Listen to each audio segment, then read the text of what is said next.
Hello students, welcome to Harshita commerce classes. मैं हर्षिता गुप्ता। आज के हमारे लेक्चर का टॉपिक है पब्लिक फाइनेंस। पब्लिक फाइनेंस की यूनिट 1 एंड यूनिट 2 से रिलेटेड मैंने 50 मोस्ट इंपॉर्टेंट एमसीक्यूज़ लिए हैं नोट्स के साथ में। सो चलिए अपने लेक्चर को स्टार्ट करते हैं। लेक्चर को स्टार्ट करने से पहले स्टूडेंट्स मैं आपसे कहना चाहूँगी कि एमसीक्यू आप तभी अच्छे से क्लियर कर सकते हैं जब आप उस एमसीक्यू से रिलेटेड जो भी सिलेबस है उसको आपने अच्छे से पढ़ा हो। सो जब तक आप सिलेबस अच्छे से नहीं पढ़ेंगे आपको एमसीक्यू समझ में नहीं आएंगे। सो आप मेन फोकस अपना स्टडी रखिए। आप एमसीक्यू भले मत पढ़िए, आप एक भी एमसीक्यू प्रैक्टिस मत करिए, बट आपके कॉन्सेप्ट सारे क्लियर होने चाहिए, क्योंकि एमसीक्यू जो होता है वो आपके कॉन्सेप्ट से ही आता है। अगर आपने कॉन्सेप्ट अच्छे से पढ़ा है तो एमसीक्यू कहीं से भी आए आप अच्छे से कर ले जाओगे। इसीलिए मेरा मेन फोकस एमसीक्यू को कराने में नहीं रहता है, थ्योरी को समझाने में ज़्यादा रहता है।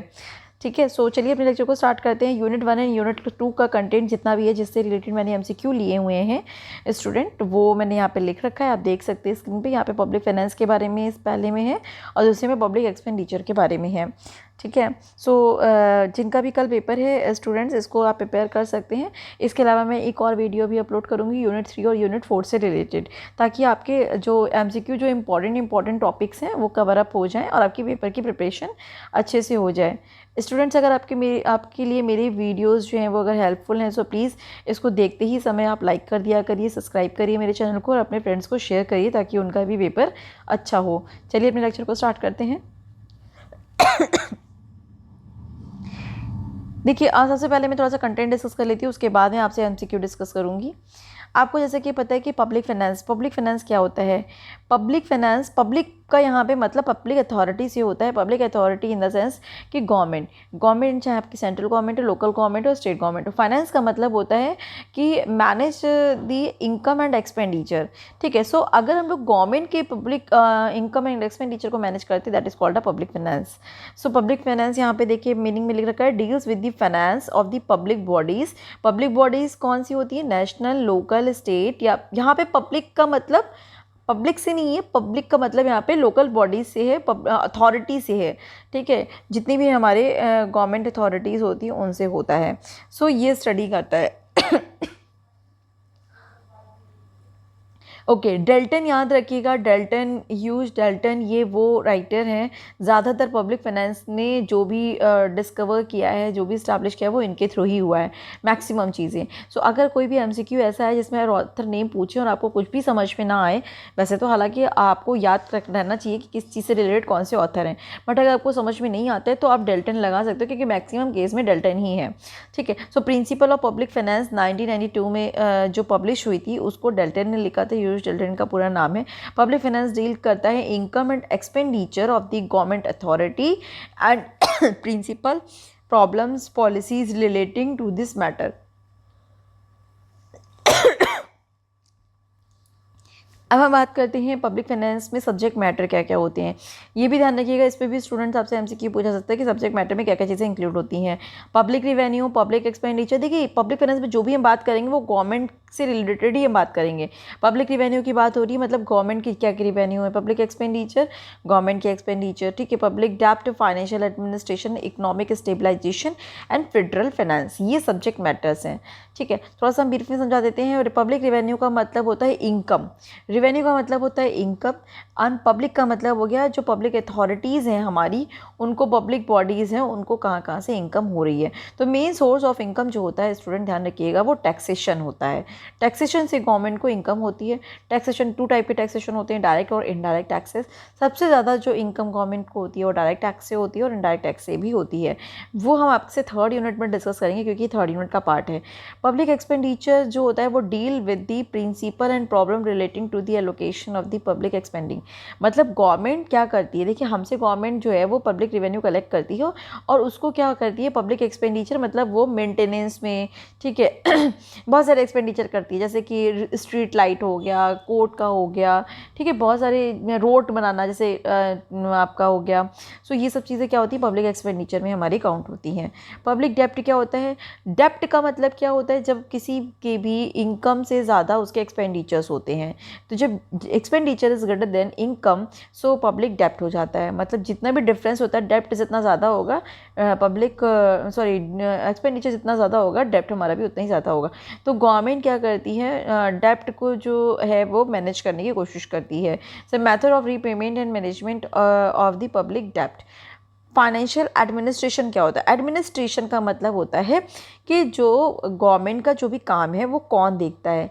जैसे कि फाइनेंशियल एडमिनिस्ट्रेशन डील करता है methods of budget preparation, budget banana, budget कितने टाइप्स का होता है, वॉर में अगर मान लीजिए कभी किसी देश से लड़ाई हो जाती है तो वॉर में क्या फाइनेंसिंग होगी, डेवलपमेंट फाइनेंस, ठीक है। तो फाइनेंशियल जो एडमिनिस्ट्रेशन होता है refers to the mechanism by the financial function carried on. Other words में अगर हम बात कर लें तो फाइनेंशियल एडमिनिस्ट्रेशन क्या होता है?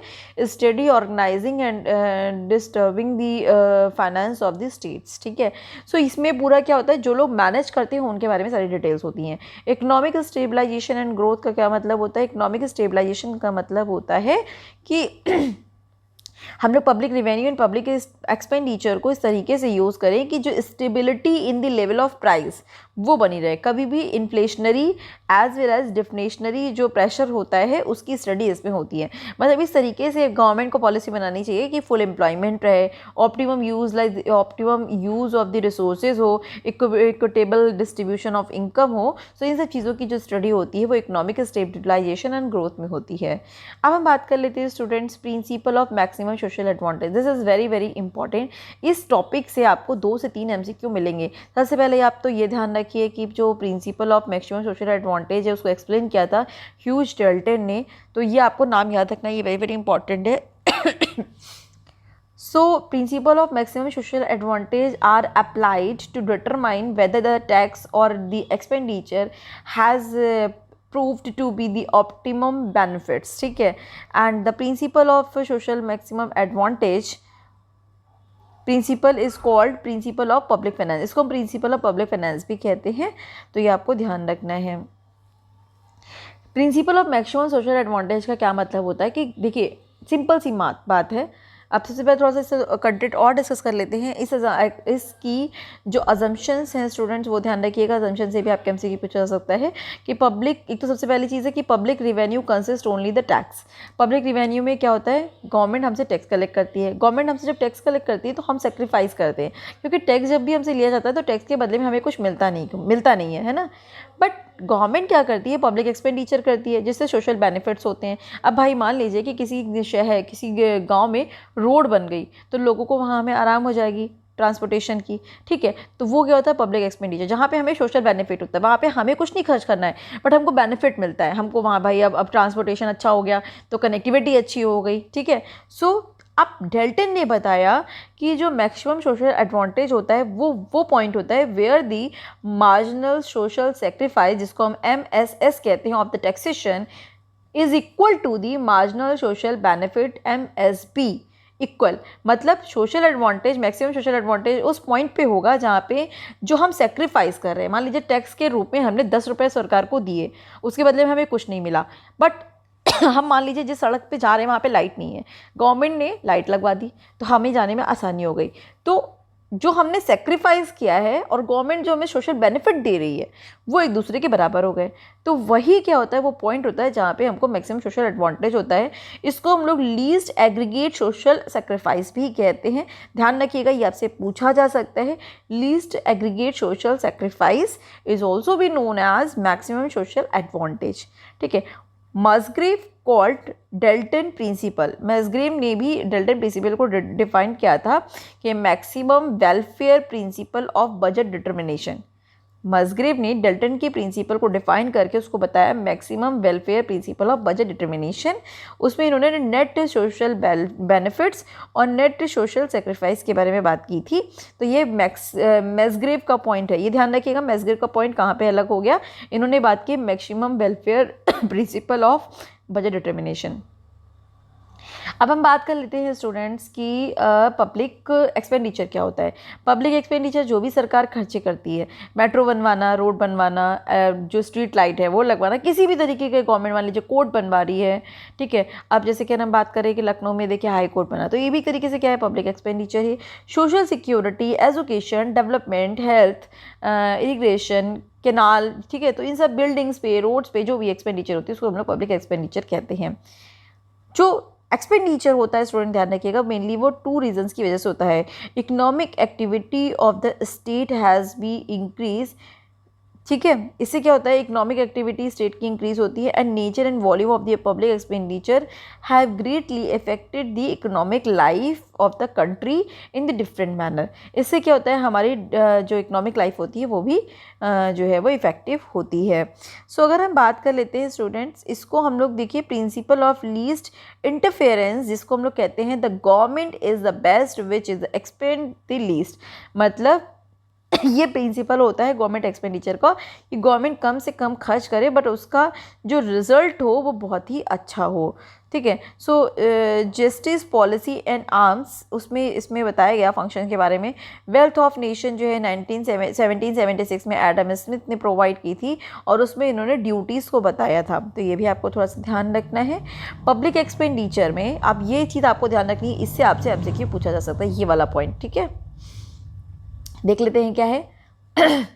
The main reason is that the function of the government has been increase many fold, that means कि जो पॉलिसी है, एल्डोफ वेगनर जो जर्मन के इकोनॉमिक्स से उन्होंने प्रेजेंट किया था, law of increase of state activities, किसने ये प्रेजेंट किया था, एल्डोफ वेगनार ने, एक जर्मन के इकोनॉमिक्स थे, उन्होंने बताया था law of increase of state activity. ये इंपॉर्टेंट है, ध्यान रखिएगा, इससे आपसे एमसीक्यू पूछा जा सकता है। सो ये क्या था, कंप्रेहेंसिव कंपैरिजन था different with 2 countries different time, show the amount of progressive people, मतलब अब देखिए मान लीजिए 2 कंट्री है, 2 कंट्री अलग अलग अपनी अपनी कंट्री में जो गवर्नमेंट है वो खर्च कर रही है, बट हमें ये देखना है कि गवर्नमेंट के खर्च करने से किस कंट्री के पीपल पे ज़्यादा अच्छा इफेक्ट पड़ रहा है, तो उसको ही इन्होंने डिफाइन किया था, जिसको हम लोग law of increase state activities, ठीक है। Professor R.A. मसग्रेव ने 20वीं सेंचुरी में डेवलप किया था, advocated the public expenditure,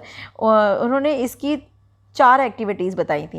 activities to secure the reallocation of the resources, ध्यान रखिएगा ये वेरी वेरी इंपॉर्टेंट पॉइंट है, ये सबसे पूछा जा सकता है। Activities to secure the allocation of resources, redistribution activities, stabilising activities and commercial activity. ये किसने बताया, 20वीं सेंचुरी में मसग्रेव ने बताया था, R.A. मसग्रेव ने, कि पब्लिक एक्सपेंडिचर को इन एक्टिविटीज़ पे फोकस करना चाहिए। 4 एक्टिविटीज़ आपको ध्यान रखनी है। अब हम बात करें स्टूडेंट्स अगर पब्लिक एक्सपेंडिचर की, तो एक्सपेंडिचर 2 टाइप का होता है, revenue expenditure and capital expenditure. Revenue expenditure is also B divided into 2 parts, development expenditure, non development expenditure. Development expenditure, देखिए रेवेन्यू एक्सपेंडिचर का मतलब सिंपली ये होता है जो एक्सपेंडिचर गवर्नमेंट को बार बार करने पड़ते हैं। कैपिटल एक्सपेंडिचर ऐसे एक्सपेंडिचर जो गवर्नमेंट को बार बार नहीं करने होते हैं, 1 टाइम या 2 टाइम एक्सपेंडिचर होते हैं। जो डेवलपमेंट एक्सपेंडिचर होते हैं जैसे कि social services, education, medical, health, labour welfare, research, science, इसमें करने होते हैं, ये सब सोशल सर्विसेज होते हैं। Economic services, agriculture, industry, energy, ठीक है, तो ये सारे हमारे इकोनॉमिक सर्विसेज होती है। ग्रांट्स, ठीक है। नॉन डेवलपमेंट जैसे कि एडमिनिस्ट्रेशन सर्विसेज, डेप्ट सर्विसेज, डिफेंस में, तो ये नॉन डेवलपमेंट है, जिससे डेवलपमेंट नहीं होता है बट ये हमारी कंट्री के लिए ज़रूरी होता है।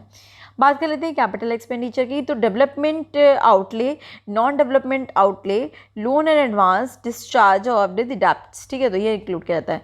अब वेरी वेरी इंपॉर्टेंट पॉइंट, जिससे आपसे कम से कम आपको इस टॉपिक में 5 MCQ मिलेंगे। जो पब्लिक एक्सपेंडिचर की थ्योरीज हैं, 3 थ्योरीज आपकी वेरी वेरी इंपॉर्टेंट है, जो कि कोर्स में भी आपके एल्डोफ Wagner hypothesis theory, Wiseman Peacock hypothesis theory और Colin Clark critical limited theory hypothesis, ठीक है। सो एल्डोफ वेगनार जो हाइपोथेसिस थ्योरी, सबसे पहले आपको ईयर याद रखना है, 1835 से 1970 है। इन्होंने बिलीव किया था कॉज एंड इफेक्ट रिलेशनशिप, ये भी वेरी वेरी इंपॉर्टेंट है, ये भी पूछा सकता है। There was a cause and effect relationship between economic growth and economic expenditure. Student देखिए इसमें 3 पॉइंट याद रखने हैं। सबसे पहले जो एल्डोफ वेगनार हाइपोथेसिस थ्योरी थी, किस ईयर में थी, 1835 से 1917, ये बिलीव किया था इन्होंने कॉज एंड इफेक्ट रिलेशनशिप किसके बीच में, economic growth and public expenditure.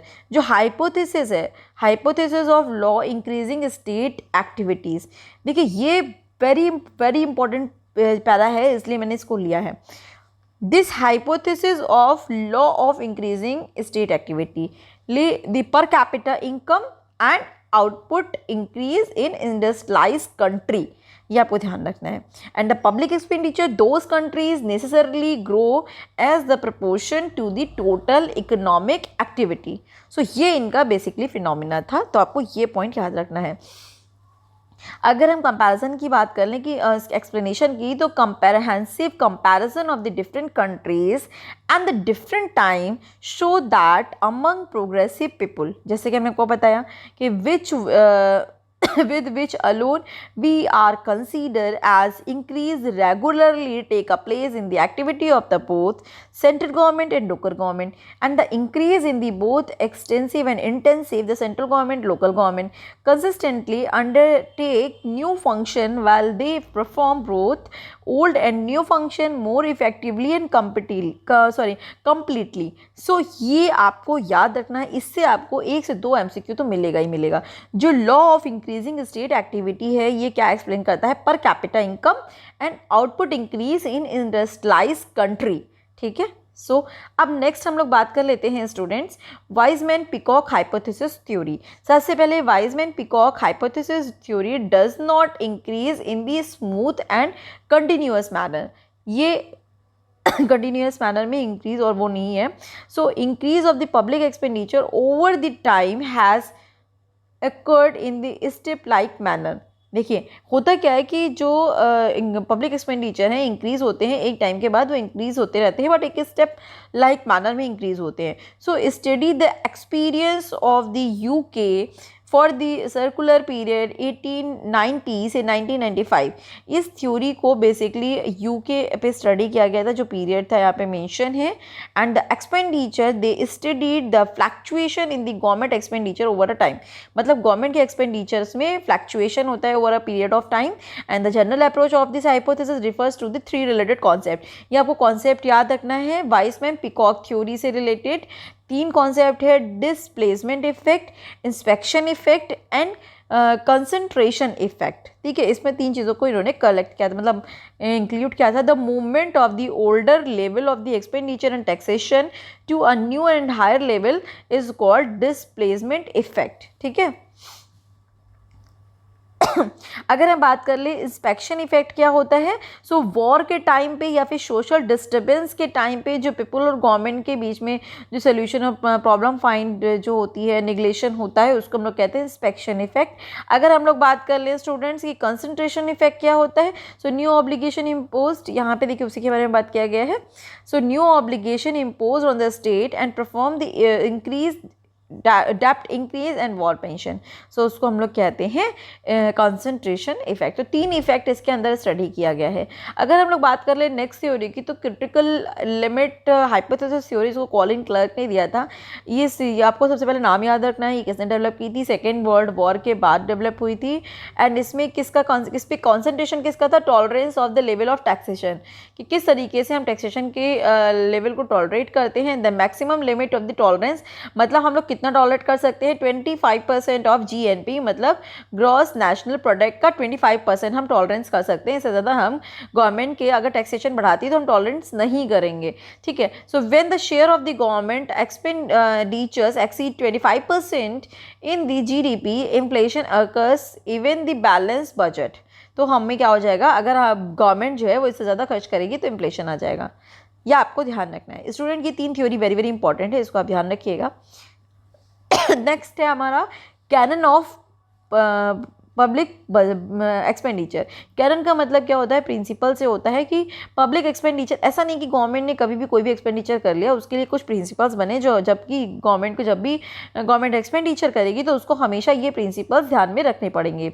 So the canon या फिर principle of the public expenditure are the fundamental rule. जो गवर्नमेंट के लिए भी कुछ रूल है, कि ऐसा नहीं कि गवर्नमेंट ने कहीं पर भी किसी भी जगह पर कोई भी एक्सपेंडिचर कर दिया. नहीं, गवर्नमेंट एक्सपेंडिचर करने के लिए जो गवर्नमेंट के रूल्स डिफाइंड है उसी को हम लोग कहते हैं canon of the public expenditure. उसमें डायरेक्शन के बारे में बताया जाता है कि किस तरीके से गवर्नमेंट को एक्सपेंडिचर करना चाहिए. ठीक है. तो ये आपको ध्यान रखना है. इफेक्ट की बात कर ले स्टूडेंट, इससे भी आपका एमसीक्यू हो सकता है कि effect of public expenditure on the production. Production में 3 तरीके के इफेक्ट होते हैं हमारे. Effect on the ability to work, save and invest. Ability to willingness to work, save and invest, ठीक है, and effect on the diversion of the economic sources between the difference use and the location, ठीक है। सो ये important कुछ topics थे जो मैंने सोचा सबसे पहले डिस्कस कर लूँ एमसीक्यू को डिस्कस करने से पहले। इसको आप अच्छे से देख लीजिएगा, थ्योरी अच्छे से पढ़ लीजिएगा, उसके बाद आप एमसीक्यू करिएगा। जैसे कि स्कोप ऑफ पब्लिक फाइनेंस में इंक्लूड किया था पब्लिक रिवेन्यू। अभी मैंने आपको बोला था स्कोप में 5 चीज़ें वैसे होती हैं, public revenue, public debt, public expenditure और financial administration, federal finance and आपका इकोनॉमिक स्टेबलाइजेशन। तो ऑल ऑफ दिस का राइट आंसर है पब्लिक अथॉरिटी में तो सारी गवर्नमेंट आ जाती हैं, ठीक है। And which is the main point on the basis of the public finance can be separated from the private finance. तो सिक्रेसी, देखिए पब्लिक फाइनेंस में सिक्रेसी नहीं बनी होती है क्योंकि गवर्नमेंट को वो दिखाना होता है, बट प्राइवेट फाइनेंस में सिक्रेसी मेंटेन की जा सकती है। Principle of social maximum social advantage किसने सजेस्ट किया था? ह्यूज डाल्टन ने सजेस्ट किया था, ये आपको ध्यान रखना है। जो एक्सपेंडिचर टैक्स है for the India was recommended by Kaldor, ठीक है, ये ध्यान रखिएगा। पब्लिक गुड्स कैसे होते हैं? नॉन एक्सक्यूडेबल गुड्स होते हैं। पब्लिक गुड्स को हम लोग नॉन एक्सक्यूडेबल गुड्स भी कहते हैं। फादर कौन है हमारे पब्लिक फाइनेंस के? डाल्टन है, ध्यान रखिएगा। Who is the exponent of the law of increasing state activity? अभी मैंने आपको पीछे बताया था, ये किसने दिया है? वैगनार ने, ठीक है, ये ध्यान रखिएगा, एल्डो वैगनार ने। डिस्प्लेसमेंट इफेक्ट किस थ्योरी में है? Peacock Wiseman. तो आप इफेक्ट में ध्यान रखिएगा, 3 तरीके के इफेक्ट थे। पिकॉक एंड वाइसमैन थ्योरी जो है वो जिसमें डिस्प्लेसमेंट इफेक्ट के बारे में बताया गया है। जीरो बेस बजटिंग जो है फर्स्ट टाइम इंट्रोड्यूस हुई थी, अडॉप्ट हुई थी यूएसए में, ठीक है, तो ये भी आपको ध्यान रखना है। Who proposed zero base budgeting for the first time? ये वेरी वेरी इंपॉर्टेंट है, आपसे पूछा जा सकता है कि फर्स्ट टाइम जो जीरो बेस बजटिंग है वो किसने प्रपोज की थी? तो पीटर फेरी, ठीक है, तो ये आप ध्यान रखिएगा। नेक्स्ट है हमारा कि gender budgeting start in India in union budget with union budget 2067 में जो है वो जेंडर बजटिंग स्टार्ट हुआ था। Theory of maximum social advantage repeated है, वही huge Dalton. Journal theory of employment interest and money J.M. Keynes ने दी है, ये ध्यान रखिएगा, इसके ऑथर है, और ये 1936 में दी है। अकॉर्डिंग टू मास्ग्रेव, अगर हम लोग मास्ग्रेव की बात करें स्टूडेंट्स, तो ये मैंने आपको पीछे बताया भी है कि पब्लिक फाइनेंस में कितने तरीके के फंक्शन होते हैं। तो एलोकेटिव होता है, डिस्ट्रीब्यूटिव होता है और स्टेबलाइजेशन फंक्शन होता है। फादर कौन है हमारी theory of public finance? Hugh Dalton. Non rivalry and non excludability और करेक्टरिस्टिक इसमें होती है, पब्लिक गुड्स में होती है, वेरी वेरी इंपॉर्टेंट है। पब्लिक गुड्स जो होते हैं नॉन राइवल होते हैं इफ़ जब some person cannot be prevented from consuming it, ठीक है। Free rider problem is one of the characteristics of the public goods, ये भी पब्लिक गुड्स में होती है। प्राइवेट गुड्स में क्या करेक्टरिस्टिक्स होती है? सबसे पहले कि ये रिवेलिटी होती है in the consumption, payment of the price होता है and application of the exclusion principle, ठीक है।